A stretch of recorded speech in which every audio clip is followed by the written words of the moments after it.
સુરતના પાંડેસરા ગણપતનગરમાં બીજેપીના મહામંત્રી જીતુભાઈ ગોસ્વામી અને એના પરિવાર પર જીવલેણ હુમલો કરાયો।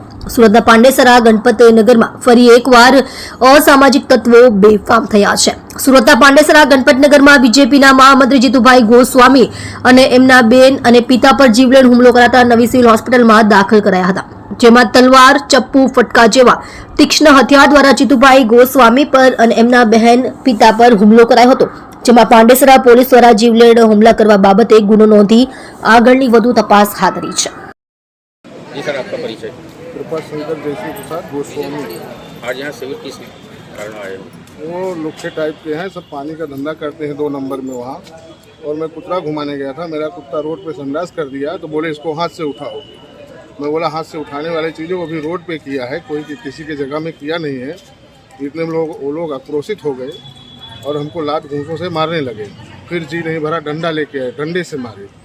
फिर उसके बाद मेरी लड़की देखी उधर से, घर के सामने से, वो दौड़ के आई तो उस तलवार लेके आ रहा था, एक उसको तलवार मार दिया, आँख में तलवार लग गई। फिर मेरा लड़का आया बाद, उसको भी मार दिया सर में तलवार, पूरा सर फट गया। तो कौन सी सोसाइटी की घटना है और कौन ये सी विनायक नगर हाउसिंग बोर्ड पांडेसरा के। कितने लोग आए थे? वो लोग 5-7 आदमी थे। किसको कितना चोट लगा है?